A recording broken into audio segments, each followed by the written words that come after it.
Hey guys, this book is called They Lost Their Heads, and it says what happened to Washington's teeth, Einstein's brain, and other famous body parts.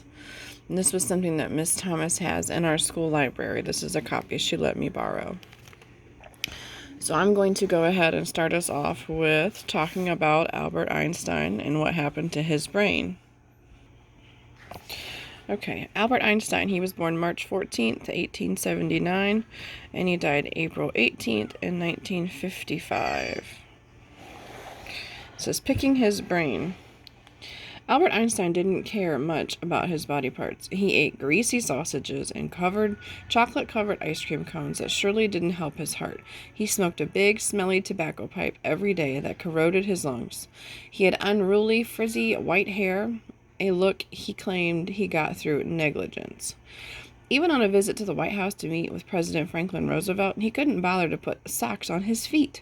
On most days, Einstein looked like he had been turned upside down on a wild roller coaster ride and left there. And he made no apologies about it. He was far too busy solving physics' greatest mysteries to care about physical appearances. He once said it would be a sad situation if the wrapper were better than the meat wrapped inside it. With such little concern for his wrapper, it makes sense that Einstein told his biographer, "I want to be cremated so people don't come to worship at my bones." Always a private person, Einstein feared people would turn his body parts into relics, objects considered holy. Turns out, he was right to be concerned. Einstein died in 1955 from a ruptured abdominal aneurysm. Per his wishes, his ashes were scattered in a secret location along the Delaware River. But earlier that morning, that was when things got dicey.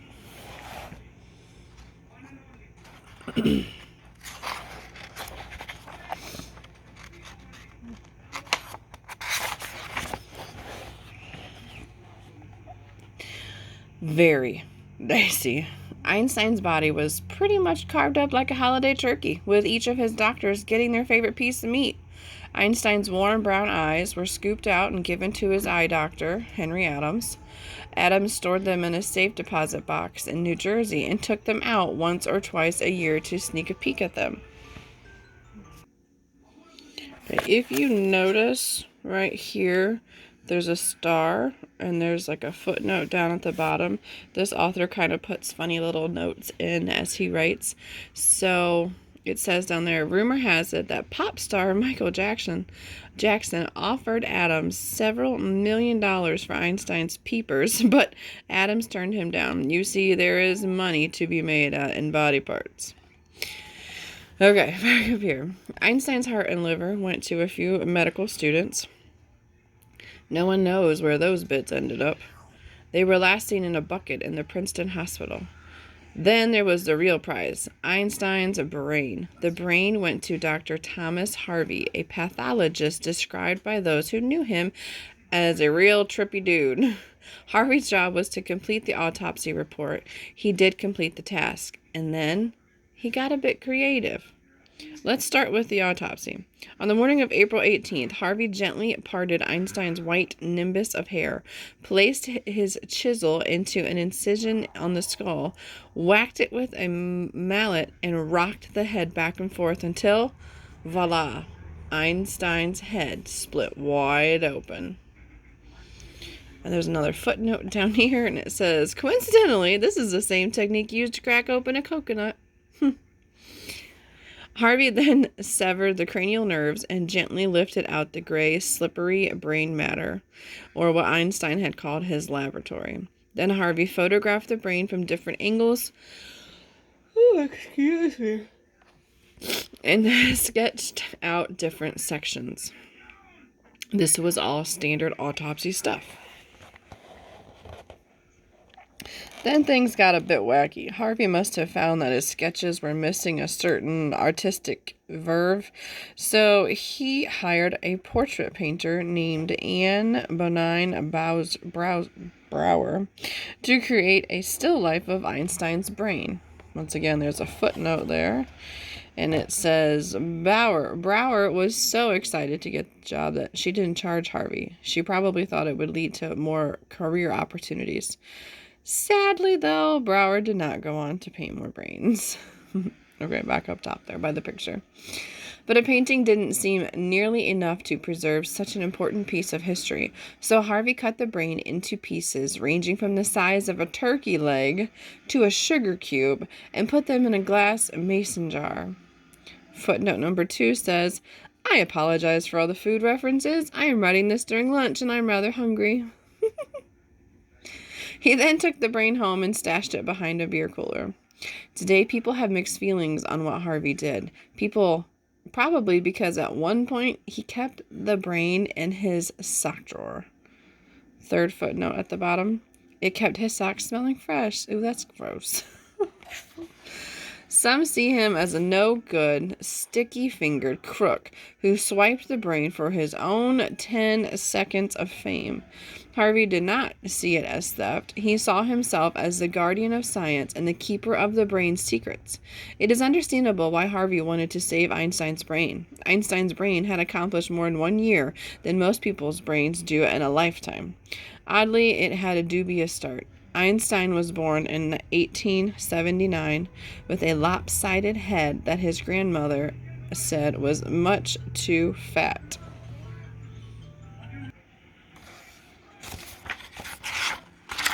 He didn't speak until he was 3, causing his parents to believe he was just, and whatever that word is, it's German, I guess, for mentally challenged.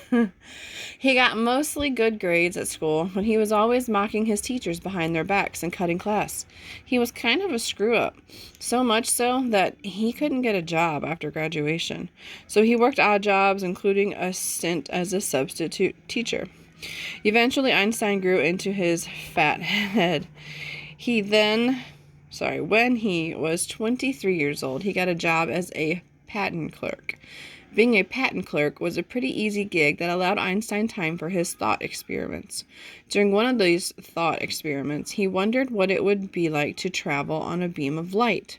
3 years later, he made an important discovery. He determined that nothing could go faster than the speed of light, 186,282 miles per second.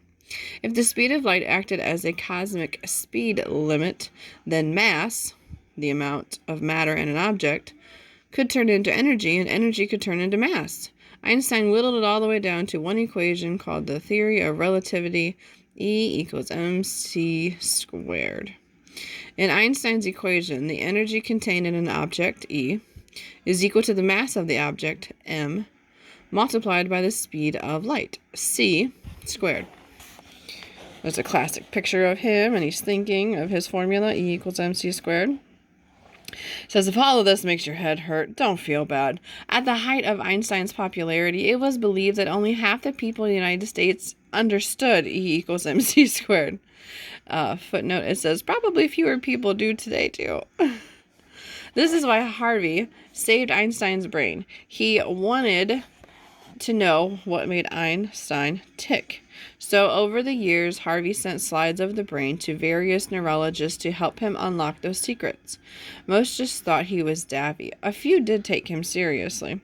In 2011, one research study found Einstein had something very unique going on between the left and right sides of his brain. People today think of themselves as either right or left-brained, in the same way that they are either right or left-handed. But brains are much more complicated than hands. When you solve a complex math problem or create an amazing piece of art, you are actually using both sides of your brain. Our left side controls logic, linear problem solving, and picking out details. The right side controls our intuition, creative problem solving, and big picture thinking. For example, as you thoroughly immerse yourself in this book, the left side recognizes the words, but the right side gives them meaning. Consequently, the real genius lies not in your left or right side of your brain, but in the center. The center contains a dense network of fibers called the corpus callosum, which allows the right and left sides of the brain to work together. Think of it as the referee for your left and right brain thoughts. There's an image down below there of what that looks like. Einstein's brain was different because it had one colossally large corpus callosum, which with twice the densely packed fibers than the average man of the same age.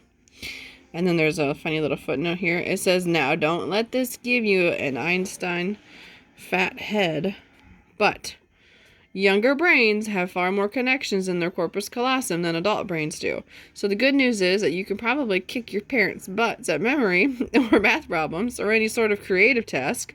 The bad news is that you don't use your brain, then all those wonderful connections in your corpus callosum start to die off, and you become, well, average. I recommend rereading this book to prevent that from happening. So he's promoting his own book, right? Right here. These fibers acted as pathways between the right and the left sides of the brain. So while most poor slobs have a few pathetic cow paths connecting the right and left sides, Einstein had one superhighway. Gordian knot of connections that allowed for more unique and brilliant thoughts. Scientists today are still discovering new things about Einstein's brain. It may take years of peering down the lens of a microscope and conducting more research to truly understand why some people think differently. Another footnote, it says, okay, I'm going to let you in on a little secret, which is why I put this in tiny print so adults might miss it. There are a lot of fancy schmancy research papers being published every year on Einstein's brain, but the truth is this. We don't have a clue why he was so darn smart. The human brain is the most complex organ in the human body. Perhaps someday you'll figure it out for the rest of us. Back up top here. It says, perhaps Einstein knew the true secret to genius when he said, it's not that I'm so smart, it's just that I stay with problems longer. So he doesn't give up, right? Here in this little insert, it says, where are they now? Harvey returned Einstein's brain to the National Museum of Health and Medicine. In 2013, slides of Einstein's brain went on display at the Mutter Museum in Philadelphia and became part of the museum's permanent collection. Scientists continue to hope that someday Einstein's brain might reveal its secrets.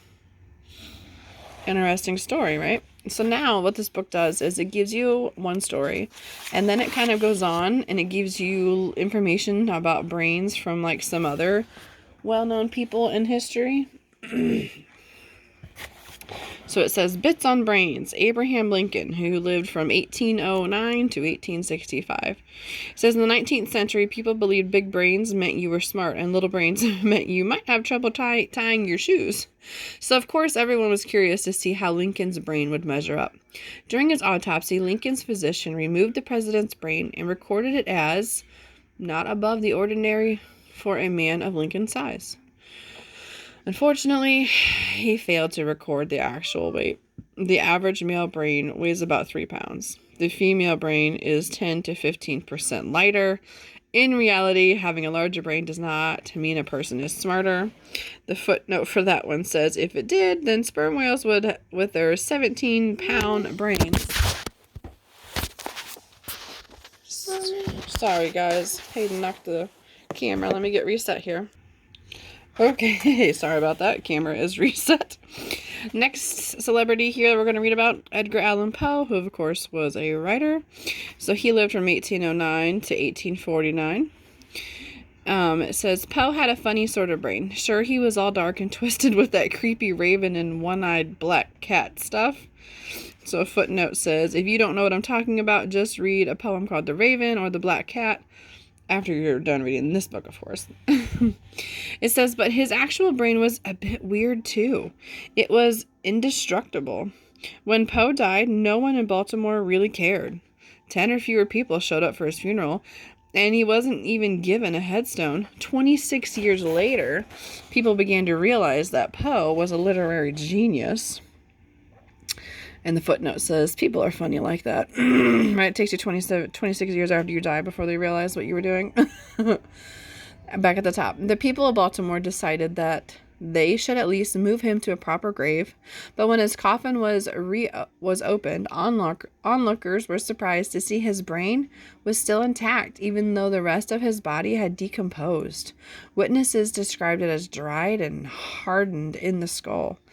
Now, I know you paid attention to my heartfelt description of decomposition at the beginning of the book. We didn't read that part.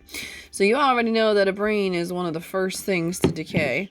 Some historians believe it was not a brain still rattling around in Poe's skull, but something far worse. Only a brain tumor could leave a hardened mass inside a skull. It's kind of sad to think about. 1 second here.